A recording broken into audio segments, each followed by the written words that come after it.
Македонија е во алармантна жолта фаза, со високи температури и ултравиолетово зрачење. Денови ве следат пеколни температури дури до 45 степен. Граѓаните на ваквите тропски горештини чарето го бараат под дебела сенка, на базен или дома под клима уредите. Па седеме повеќе дома. Едino кога имаме зор нешто, тогаш. Повеќе дома, под сенкиве се криеме и тоа. Ние старојките те, под липите седеме и траеме.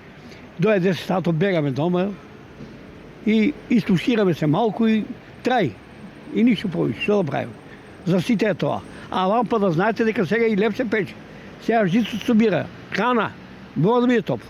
Нек на време и сега прку 2 дена доваѓаме. Само многу жешко, малку се разладемо, нема спас. Џаби и климите ще дуват, па е ладно. Да, јас секој ден доваѓам. Да вежбам, да се научам да пливам, да вражам. Надлежните апелираат граѓаните да ги почитуваат препораките за да се заштитат од топлото време. Препорачуваат да се избегнува физичка активност од 11 до 17 часот, да не се излегува на сонце и да се употребува лесна храна и многу течности. Граѓаните треба да носат лесна облека, а постарите лица редовно да ја земаат својата терапија. Доколку пак се излегува на сонце да се одмора под сенка и со себе да се носи вода.